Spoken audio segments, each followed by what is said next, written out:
Le micro, il était bien allumé.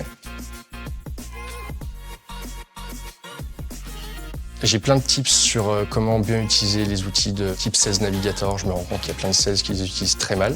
Donc les recherches booléennes, les filtres un peu dans tous les sens, il faut les pousser. Il faut faire des exclusions aussi. Et après, sur LinkedIn, moi j'y passe beaucoup de temps. Donc aussi, je vais suivre mes potentiels clients, réagir à leurs posts. Ce qui fait qu'après, quand je les contacte, ils m'ont déjà vu apparaître. J'ai déjà donné un peu avant de demander. Donc ça, c'est aussi un truc que tous les sales peuvent faire. Et je pense qu'il ne faut pas attendre d'avoir sa boîte pour développer son personal branding.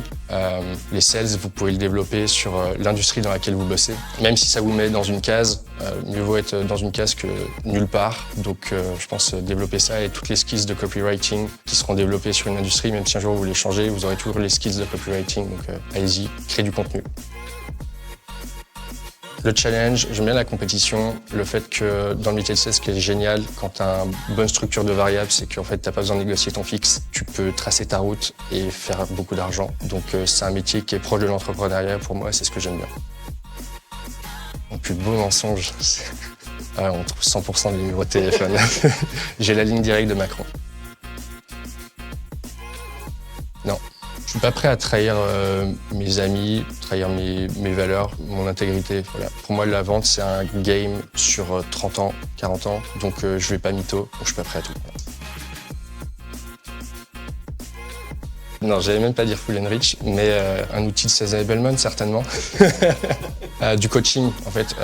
Beaucoup de directions commerciales, elles ont du mal à assumer la posture de coach. Au final, elles se retrouvent plus à faire du reporting, à faire du process, et pas forcément à développer les skills de leurs équipes. Je trouve ça dommage. Il y a toujours une part d'ego, les profils sales et direction commerciale, il peut y avoir un peu d'ego. Du coup, ça demande parfois du temps à direction commerciale de se mettre en arrière et dire « Ok, en fait, j'ai pas le temps de bien coacher et faire monter en compétence mes équipes. Prenons un coach, un spécialiste qui est extérieur. Il n'y a pas toutes les histoires de politique interne. » Donc ça, je trouve que c'est un truc qui manque beaucoup. Je dis pas que la réponse, c'est de prendre un coach. En revanche, j'ai l'impression qu'une des solutions qui marche le mieux, c'est d'en prendre. Après, s'il y a des directions commerciales qui enrôlent ce rôle, bah, c'est parfait. Et voilà, c'est un peu ce qui manque.